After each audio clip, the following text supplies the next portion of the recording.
My name is David. Now, David in my family came 3 different ways. There was Davy, there was Dave, and there was David. There was 3 different ways of approaching me. Davy, when my parents said, Davy! Davy was safe and warm and comfortable and untroubled. Christmas was nearby and birthdays. Davy! Where are you hiding, Davy? Come on, Davy, come on out and see Daddy. Santa Claus has bought a lovely thing for you, Davy. I felt totally safe. Dave was more grown up, more adult. Dave, you did a very good job in the garden with me today. I'm very proud of you. Thanks a lot, Dave. Mother, your son Dave is a good kid. David, totally different. David! David! David! David! David would clear constipation at 300 yards. I used to wear those elasticated trousers, which were always slipping down because I was always running around. Little kid running around. And your belly comes out, and the vest goes up, the shirt goes up, the trousers go down. There's a kind of exposure of belly. My mother couldn't stand this. Come here, David. I'd stand in front of her, and she'd lean forward, and she'd pick me up by the sides of my trousers. And I would be suspended in air, and she would be juggling me back into the trousers. Whatever testicles I had, they were coming out of my nose.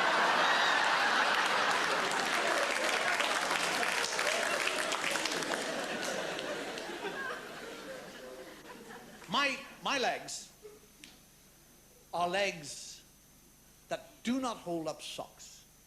I don't know why, I just have legs that won't hold up socks. It doesn't make any difference now because I've got long trousers. But when I was a child and I had those short trousers, those little short trousers, Jesus, kids have a bad time with short trousers. People don't know how bad it was with short trousers when you were a kid. They're all into long trousers and jeans now, but we had the short trousers. And the bloody wind, the rain and chilblains. And when you went for a piss, you always pulled up. You never opened the front, you always pull up the side.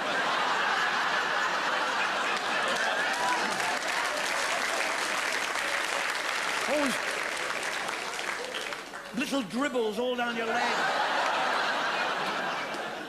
Frozen, little icicles of urine.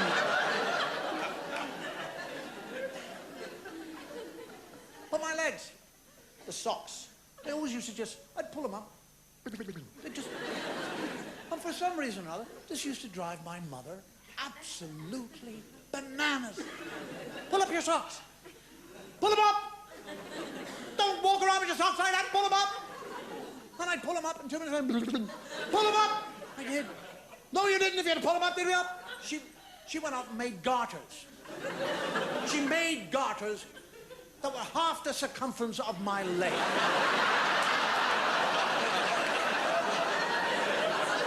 My socks would not have come down in a hurricane. I would take my socks off at night. There was a ridge in my leg. A trench, 1/4 of an inch deep. My legs had been cut off for blood for 8 hours. White lumps hanging out of my knees.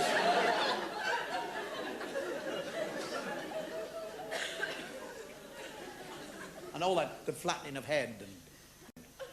Do you remember this? My mother used to say things like, I'd be standing there beside her somewhere. Where am I? Look at your face.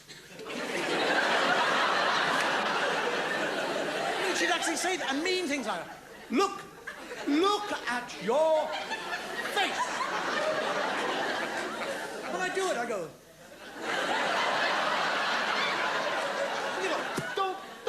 Don't you get cheeky with me. Don't you get cheeky with me. Your face is filthy. It's filthy. It's covered in dirt. You're a dirty little boy. I told you to wash your face. No, you didn't. If you'd have washed your face, it would have been clean. You're just a dirty, filthy little boy. And then she would go into her handbag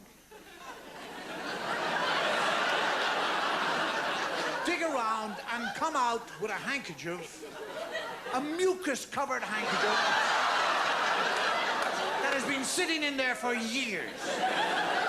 She spits on her handkerchief and proceeds to wipe her spit all over my face and calls me a dirty little bastard.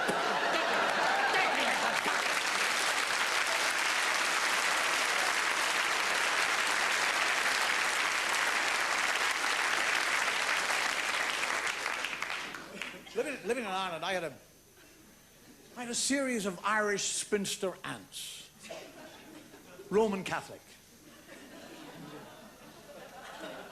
I had an Aunt Catherine who was enormous, absolutely enormous. When she wasn't moving, she moved. If she came to a stop suddenly, it would take 20 minutes for the rest of the party to... It used to go... She had breasts. One of them would have been enough for a dozen women. When she sat, they used to rest on her lap and hang over her knees. Extraordinary, like torpedoes, just sitting there. Do you ever watch a woman when she walks? When a woman walks, it's an extraordinary movement. When a woman walks, if a woman puts forward her left foot, her breasts, actually, just slightly move to the right. It's like pendulums. Right foot, they go back. Left foot, they go back. So it's just this movement. My Aunt Catherine, walking down the road, these things would go.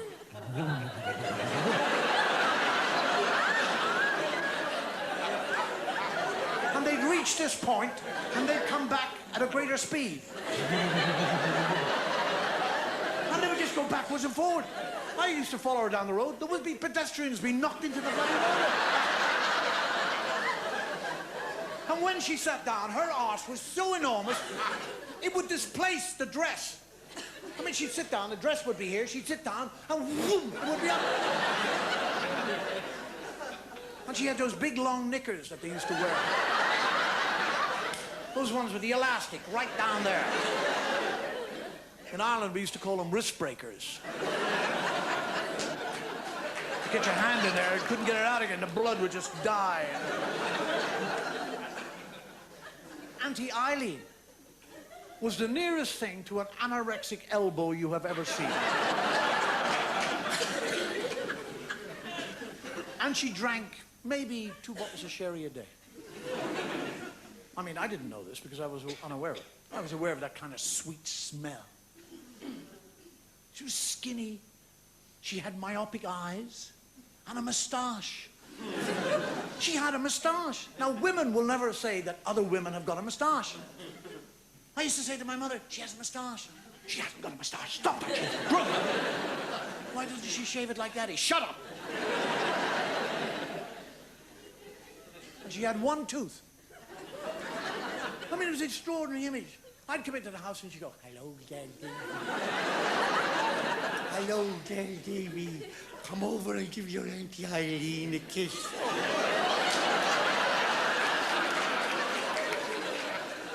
And my mother would say, kiss her. Hello, mother. Kiss her. Oh,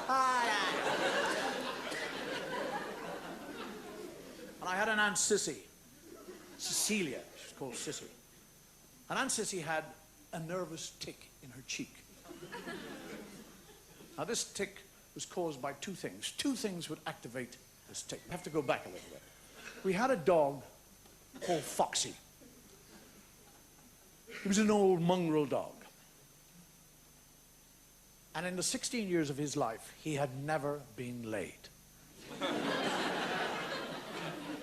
So come 16, he was totally frustrated. He'd taken to humping trees. He'd go by, he would be on an oak. He'd be sitting on an oak. Or he'd have the back wheel of your bike. While you were on it. Cycling down the road. And the first time I realized that my mother was an intelligent woman, I walked into the house one day, and he is humping the leg of the table. This dog is humping the table. And I said, Mummy, what's Foxy doing? And she went, he's helping Mummy polish the furniture.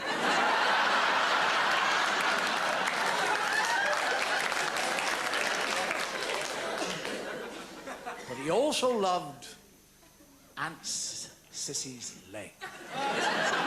That was real eroticism to him. Now, every Tuesday, all these aunts of mine used to come to the house to play bridge.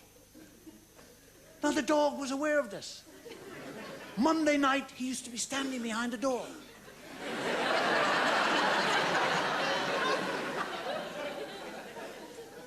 $10 in the morning, he's salving. 2 o'clock, my Aunt Sissy would arrive. She'd come through the door. He was on the leg.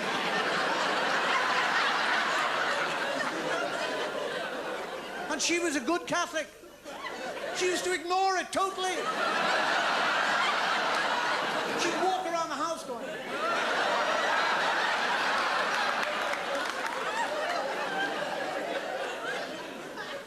Oh, you've had some new curtains, Gee.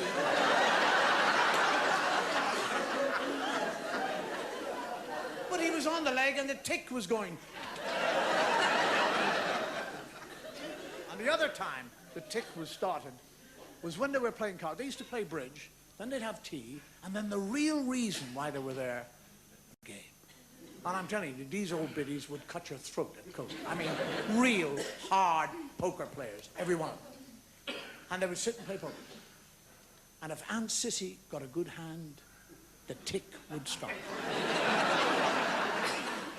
And all the other ones would look under the table.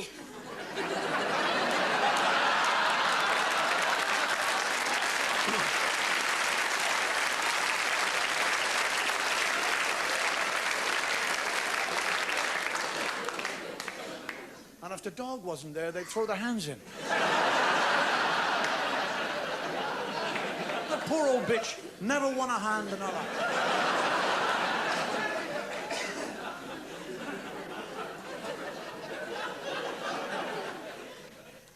I think I might leave you to go home now. Thank you for listening. Good night.